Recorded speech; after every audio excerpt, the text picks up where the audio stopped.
All right, here we are, take 28. Not really, but in all seriousness. So for this assignment, you were asked to choose either 2 positive or 2 negative experiences throughout our JMU careers or through work that has helped influence and shape our leadership identities.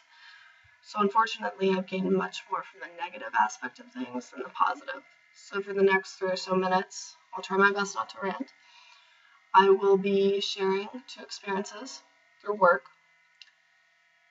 2 circumstances that have greatly influenced my ideas of effective and ineffective leadership. So we'll start off with my hostess position at Outback Steakhouse over the summer.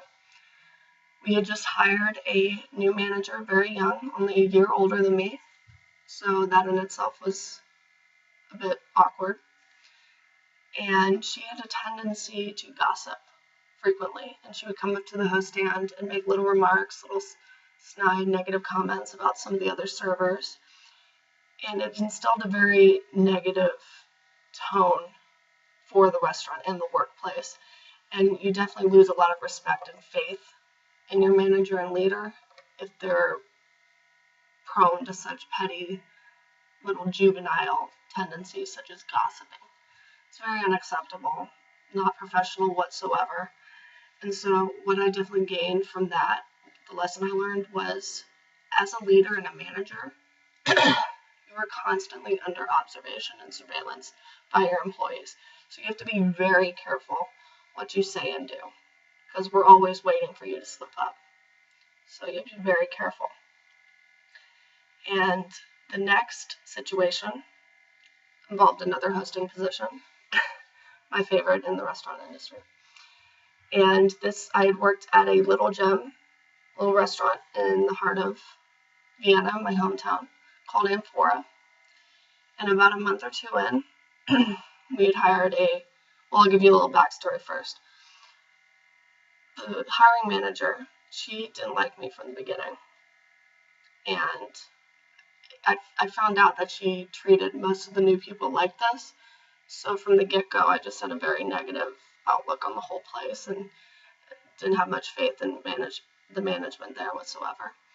So we'll call her Sarah. So anyway, we had then hired a new assistant manager, and Sarah didn't take kindly to her at all. So we'll call the new manager Jessica. And she made Jessica's life very difficult. And this whole workplace drama, we were all of us in the middle were just sucked into it. And I found myself having to mediate a lot of the arguments. I was constantly pulled aside on a daily basis by both parties, and they would ask me if the other had made any negative comments or said anything bad behind their backs. And to put your employees in that position is just so unacceptable. And it's very destructive. It creates a very unhealthy work environment.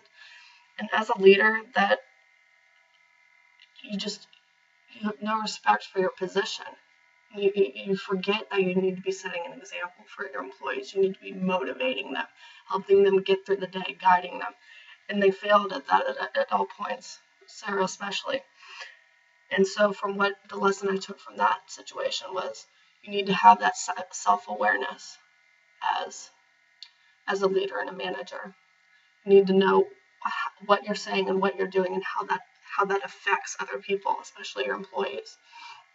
Because like I said, you need to be setting that example, and you need to have respect for your position as a leader, and you need to maintain that professionalism, because people are looking up to you to get the best out of that job. And so these 2 situations, although negative, I took what I could from them, all that I could, to make it constructive. And it definitely has had an influence on my definition of an effective leader. And I'm hoping in the future, if I am in a similar position, I will do my best not to make those mistakes. So here's hoping for that. So those are my two experiences that I wanted to share with you. Thank you for listening to me. Hopefully I didn't rant too much. And yes, thank you for a great year and have a fabulous holiday. Thank you.